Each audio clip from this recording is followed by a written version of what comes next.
வணக்கம். இது சுடர் ஊடகத்தின் அரசியல் ஆய்வு. போயிங் 737 பயணிகள் விமானம் சம்பந்தப்பட்ட மற்றுமொரு ஆபத்தான சம்பவம் பதிவாகியிருக்கின்றது. விமானம் வெறும் 10 நிமிடங்களில் 26,000 அடி உயரத்திலிருந்து கீழே பதிந்த சம்பவம் ஒன்று நடைபெற்றிருக்கின்றது. ஜப்பானின் ஸ்பிரிங் ஏர்லைன்ஸ் நிறுவனத்தில் இயக்கப்பட்டு வரும் இந்த சீனாவின் ஷங்காயிலிருந்து ஜப்பானின் டோக்கியோ நோக்கி சென்று கொண்டிருந்த போது திடீரென 36,000 அடி உயரத்திலிருந்து 10,500 அடி உயரத்திற்கு கீழே பதிந்துள்ளதாக கூறப்பட்டிருக்கின்றது. தகவலின் அடிப்படையில் கேபின் அழுத்தத்தில் ஏற்பட்ட திடீர் வீழ்ச்சி அதில் இருந்த 191 பயணிகள் இடையே குறிப்பிடத்தக்க அசௌகரியத்தை ஏற்படுத்தியிருப்பதாகவும் கூறப்படுகிறது. இருந்த போதிலும் அழுத்தம் குறைந்ததற்கான சரியான காரணங்கள் இன்னும் வெளியாகவில்லை எனவும் தெரிவிக்கப்பட்டுள்ளது. சம்பவம் நடைபெற்ற போதிலும் விமானிகள் ஜப்பானில் உள்ள கன்சாய் விமான நிலையத்தில் விமானத்தை பாதுகாப்பாக தரை இறக்கியுள்ளதோடு விமானம் இவ்வாறு திடீரென பதிந்ததற்கான காரணத்தை கண்டறிய மேலதிக விசாரணைகளும் மேற்கொள்ளப்பட்டு வருவதாக கூறப்பட்டிருக்கின்றது. அடுத்ததாக பார்க்கவிருக்கின்ற விடயம், ரஷ்ய கடற்படையின் துணைத் தலைவர் உக்ரைன் எல்லைக்கு அருகே கொல்லப்பட்டதாக ரஷ்ய இராணுவம் உறுதிப்படுத்தியிருக்கின்றது. மார்ச் மாதம் ரஷ்ய ஜனாதிபதி விளாடிமிர் புடின் மூத்த கடற்படை பதவிக்கு நியமிக்கப்பட்ட மேஜர் ஜெனரல் மிகைல் குட்போவ் உக்ரைனின் சுமி பிராந்தியத்தின் எல்லையான மேற்கு குர்ஸ்க் பிராந்தியத்தின் போர்ப்பணியில் ஈடுபட்டிருந்த போது கொல்லப்பட்டதாக ரஷ்ய பாதுகாப்பு அமைச்சகம் தெரிவித்த போதும் இந்த நடவடிக்கை குறித்து அமைச்சகம் மேலதிக விவரங்களை வழங்கியிருக்கவில்லை. இப்போது குட்கோவின் மரணம் உக்ரைன் மீதான அதிக அளவிலான படை எடுப்பில் மிகவும் ஒரு இழப்பாக கருதப்படுவதாகவும் பார்க்கப்படுகிறது. ரஷ்யாவின் தூர கிழக்கில் உள்ள புருமோஸ்கி பிராந்தியத்தில் ஆளுநர் ஒலக் ஷெமியோவின் கூற்றுப்படி அந்த சம்பவத்தில் மேலும் 10 பேர் கொல்லப்பட்டிருப்பதாகவும் அறிவிப்பு வெளியிடப்பட்டிருக்கின்றது. அடுத்து பார்க்கவிருக்கின்ற விடயம், கனடாவின் Ottawa, Montreal, Edmonton, Winnipeg, Calgary மற்றும் வான்கூவர் ஆகிய 3 விமான நிலையங்களில் வெடிகுண்டு மிரட்டல் காரணமாக விமான சேவைகள் தற்காலிகமாக தாமதமடைந்திருப்பதாக செய்திகள் வெளியிடப்பட்டிருக்கின்றன.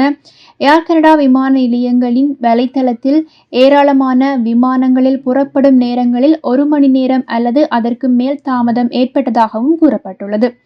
கனடாவின் விமான போக்குவரத்து ஆணையகத்தினுடைய கூற்றுப்படி முக்கிய கனேடிய விமான நிலையங்கள் வெடிகுண்டு மிரட்டலை தொடர்ந்து சில விமானங்கள் தாமதப்படுத்த வேண்டிய கட்டாயம் ஏற்பட்டிருப்பதாகவும் அமெரிக்க பெடரல் விமான நிர்வாகம் மொன்ட்ரியல் மற்றும் ஒட்டோவாவில் உள்ள விமான நிலையங்களுக்கு சுருக்கமான தரை நிறுத்தங்களை வழங்கியிருப்பதாகவும் கூறப்பட்டிருக்கின்றது. ஆனால் நியூயார்க் நேரப்படி காலை 7:40 மணியளவில் அவற்றை நீக்கியதாகவும் தெரிவிக்கப்பட்டிருக்கிறது. ஒட்டோவா போலீசார் நாட்டின் தலைநகரில் உள்ள விமான நிலையங்களில் நடந்த பாதுகாப்பு அச்சுறுத்தல் சம்பவம் குறித்து விசாரணைகளை மேற்கொண்டு வருவதாகவும் தகவல் வழங்கியிருக்கின்றார்கள். அமெரிக்காவின் சிகாகோவில் நேற்று இடம்பெற்ற துப்பாக்கி தாக்குதலில் குறைந்தது 4 பேர் கொல்லப்பட்டிருப்பதோடு 14 பேர் வரை காயமடைந்திருப்பதாகவும் இரவு களியாட்ட நிலையத்தில் இடம்பெற்ற நிகழ்வு ஒன்றில் பங்கேற்றவர்கள் வெளியேறி கொண்டிருந்த போது இந்த தாக்குதல் நடைபெற்றிருப்பதாகவும் கூறப்பட்டிருக்கிறது.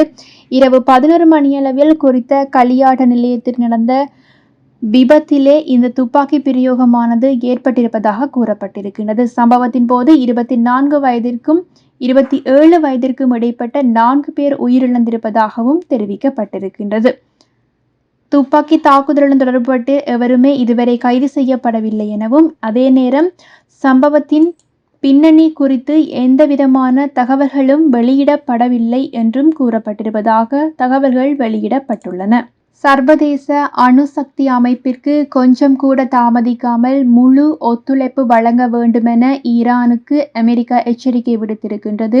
ஐநாவின் அணுசக்தி கண்காணிப்பு அமைப்பான சர்வதேச அணுசக்தி அமைப்பு உடனான ஒத்துழைப்பை இடைநிறுத்தம் செய்ய ஈரான் ஜனாதிபதி உத்தரவிட்ட நிலையிலேயே அமெரிக்க ஜனாதிபதி டொனால்ட் ட்ரம்ப் இந்த எச்சரிக்கையை விடுத்திருக்கின்றார். இது குறித்து அமெரிக்க அரசின் செய்தி தொடர்பாளர் டாமி ட்ரூஸ் கருத்து வெளியிடுகையில், ஈரான் தன்னுடைய போக்கை மாற்றி அமைதி மற்றும் செழிப்பின் பாதையை தேர்ந்தெடுக்கும் வாய்ப்பு இருக்கும் நேரத்தில் அணுசக்தி முகாமையுடனான ஒத்துழைப்பை நிறுத்திக் கொள்ள முடியாது. ஈரான் மேலும் தாமதமின்றி முழுமையாக ஒத்துழைக்க வேண்டும் எனவும் கூறியிருப்பதாக தெரிவித்திருக்கின்றார். அணு குண்டுகள் இல்லாத ஒரே நாடாக 60% வரை செறிவூட்டப்பட்ட யுரேனியத்தை உற்பத்தி செய்யும் நாடு ஈரான் எனவும், ஈரான் அணு ஆயுத பரவலை தடுக்க ஒப்பந்தத்தின் கீழ் தேவைப்படும் பாதுகாப்பு ஒப்பந்தத்தை முழுமையாக பின்பற்ற வேண்டும் என டொனால்ட் ட்ரம்ப் உத்தரவிட்டிருப்பதாகவும் தகவல்கள் வெளியிடப்பட்டிருக்கின்றன. யுக்ரைன் ரஷ்யாவின் இராணுவ நடவடிக்கைகள் நிறுத்தப் போவதில்லை என ரஷ்ய ஜனாதிபதி விளாடிமிர் புட்டின் அமெரிக்க ஜனாதிபதி டொனால்ட் ட்ரம்பிடம் தெரிவித்திருப்பதாக கூறப்படுகிறது. 1 மணி நேர நீடித்த தொலைபேசி அழைப்பொன்றில் டொனால்ட் ட்ரம்புடன் கலந்துரையாடிய போதே புட்டின் இவ்வாறு தெரிவித்திருப்பதாகவும் கூறப்பட்டிருக்கின்றது. இதன்போது போரை முடிவுக்கு கொண்டு வருமாறு டொனால்ட் ட்ரம்ப் கூறிய போதும் புட்டின் அதனை மறுத்திருப்பதாகவும், அத்துடன் உக்ரைன் தன்னுடைய நேட்டோ திட்டங்களை கைவிட முடிவெடுத்தால் ரஷ்யா போர் நிறுத்தம் குறித்து சிந்திக்கும் எனவும் புட்டின் கூறியிருக்கின்றார். மேலும் சில உக்ரைன் நிலையங்களில் மீது ரஷ்யாவின் கட்டுப்பாட்டை ஏற்றுக்கொள்ளலும் புட்டினின் விதிகளில் அடங்கும் என கூறப்பட்டிருக்கின்றது.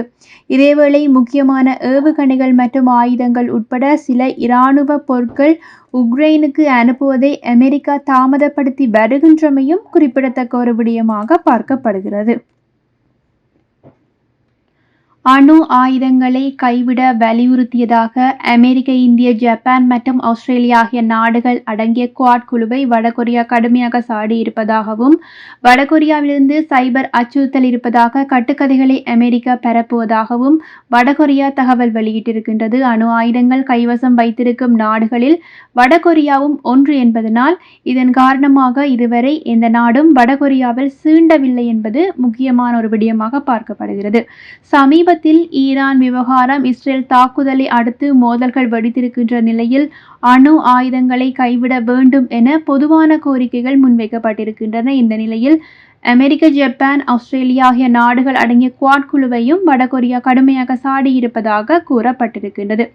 இந்த திட்டம் ஊடாக வடகொரியர்கள் அமெரிக்க நிறுவனங்களின் தொலைதூர ஐடி தொடர்பான பதிவுகளை பெறுகிறார்கள் என்பது மட்டுமன்றி, அணுகலை பயன்படுத்தி உலகெங்கிலும் உள்ள பல நிறுவனங்களிடமிருந்து பணத்தையும் தகவல்களையும் திருடுவதாகவும் குற்றச்சாட்டுகள் முன்வைக்கப்பட்டிருக்கின்றமை குறிப்பிடத்தக்கது. இஸ்ரேலுடனான ஆயுத தடைகளை விதிக்கவும், வர்த்தகம் மற்றும் நிதி உறவுகளை துண்டிக்கவும் உலக நாடுகளுக்கு ஐநா நிபுணர் அழைப்பு விடுத்திருக்கின்றார். காசாவில் கொடூர இனப்படுகொலை நடவடிக்கைகளை இஸ்ரேல் நடத்தி வருவதாக குற்றம் சாட்டிய நிலையில் ஆக்கிரமிக்கப்பட்ட பாலஸ்தீனிய பிரதேசங்கள் குறித்து ஐநா சிறப்பு அறிக்கையாளர் பிரான்சுவா அல்பானிஸ் ஐநா மனித உரிமை கவுன்சிலில் ஆற்றிய உரையின் போது இந்த தகவல் வெளியிட்டிருப்பதாக கூறப்பட்டிருக்கின்றது. ஆக்கிரமிக்கப்பட்ட பாலஸ்தீனிய பிரதேசத்தில் நிலைமைகள் மோசமானது என குறிப்பிட்டுள்ள அவர், அத்துடன் நவீன வரலாற்றில் மிக கொடூரமான இனப்படுகொலைகளில் ஒன்றென இஸ்ரேல் பொறுப்பு கூறியுள்ளதாகவும் தெரிவிக்கப்பட்டிருக்கின்றது. ஆனால் இனப்படுகொலை குற்றச்சாட்டுகளுக்கு இஸ்ரேல் தொடர்ந்து மறுத்து வருவதுடன், ஹமாஸ் படைகள் முன்னெடுத்த தாக்குதல்களுக்கு தங்களை தற்காத்துக் கொள்வது இஸ்ரேலின் தனி உரிமை எனவும் கூறப்படுகிறது. இந்நிலையில் காசாவில் இஸ்ரேல் குடியேற்றங்கள் மற்றும் இராணுவ நடவடிக்கைகளை ஆதரவளிக்கும் 60க்கும் மேற்பட்ட நிறுவனங்களின் பெயர்களை கொண்ட சமீபத்திய அறிக்கையினையும் அல்பானிஸ் ஐநா சபையிலே சமர்ப்பித்திருந்தார் என்பது குறிப்பிடத்தக்க ஒரு விடயமாக காணப்படுகிறது. அல்பானிஸின் சமீபத்திய அறிக்கை என்பது சட்டபூர்வமாக ஆதாரமற்றது எனவும், அவதூறு பரப்புவதாகவும், அவரின் பொறுப்புக்கு வெளிப்படையான துஷ்பிரயோகமாக இது அமைந்திருப்பதாகவும் இஸ்ரேல் ஐநாவினுடைய ஆளுநரை சாடி இருக்கின்றமையும் குறிப்பிடத்தக்கதாகும்.